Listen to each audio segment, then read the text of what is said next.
ये हैं भारत के 5 सबसे महंगे कथावाचक। किसी की फीस लाखों में है तो किसी की करोड़ों में। नंबर 1, जया किशोरी। इनका जन्म 13 अप्रैल 1995 को राजस्थान के सुजानगढ़ में एक ब्राह्मण परिवार में हुआ था। उनका रियल नाम जया शर्मा है और उन्हें किशोरी की उपाधि दी गई है, इसीलिए वह अपने नाम में जया किशोरी का इस्तेमाल करती हैं। बहुत से लोग जया किशोरी की संपत्ति के बारे में जानना चाहते हैं, तो चलिए इसके बारे में बताते हैं। मीडिया रिपोर्ट्स के मुताबिक श्रीमद् भागवत के वाचन के लिए वह 9,50,000 रुपये फीस लेती है। यह संस्था दिव्यांगों के लिए काम करती है। रिपोर्ट्स के मुताबिक उनकी नेटवर्थ 2 से 3 करोड़ है। इसके अलावा Jaya Kishori YouTube video, motivational speech, album से भी कमाई करती है। नंबर 2, पंडित धीरेन्द्र शास्त्री। पंडित धीरेन्द्र कृष्ण शास्त्री बागेश्वर धाम के पीठाधीश्वर हैं।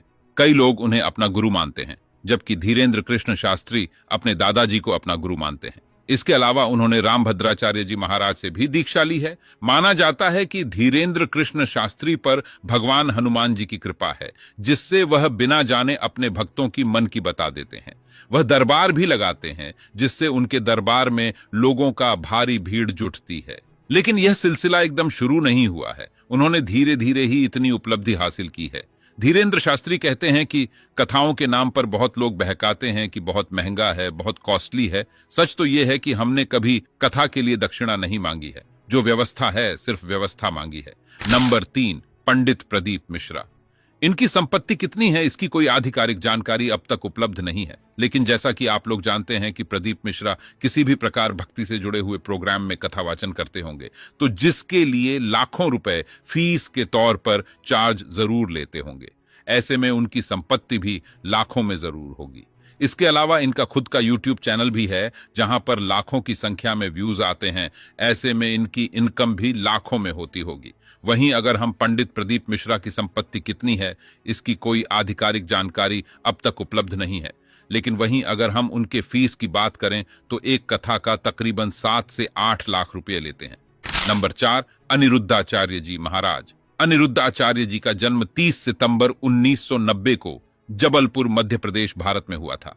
उनके माता पिता अध्यात्म से जुड़े हुए थे और बचपन से ही वह भी अध्यात्म में रुचि रखते थे। छोटी से उम्र में उन्होंने हनुमान चालीसा कंठस्थ कर लिए था। श्रीमद् भगवत और रामचरितमानस जैसे ग्रंथ और पुराण का अध्ययन कर लिया था। अपनी स्कूल की शिक्षा प्राप्त करने के पश्चात वे वृंदावन चले आए और बाद में उन्होंने संत गिरिराज शास्त्री महाराज से दीक्षा प्राप्त की तथा सनातन धर्म का प्रचार करने लगे। महाराज जी के द्वारा कथा करवाने का पूरा खर्च 12 से 15 लाख रुपए तक अनुमानित है।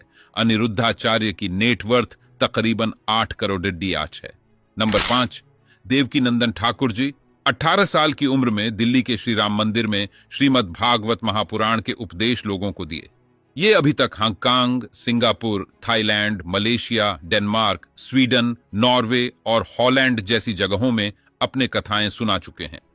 इन्होंने विश्व में शांति के लिए सेवा चैरिटेबल ट्रस्ट की स्थापना की। इनकी विश्व शांति सेवा चैरिटेबल ट्रस्ट का उद्देश्य सांस्कृतिक और आर्थिक रूप से क्षेत्र की हवा में खुशी को बनाए रखना है। इसलिए श्री ब्राह्मण महासंघ ने परम पूज्य श्री देवकीनंदन ठाकुर जी महाराज को आचार्येंद्र के पद के साथ सम्मानित किया है। देवकीनंदन ठाकुर जी की नेटवर्थ लगभग 5 से 7 करोड़ DH है। महाराज देवकीनंदन विश्व शांति सेवा चैरिटेबल ट्रस्ट के संस्थापक हैं।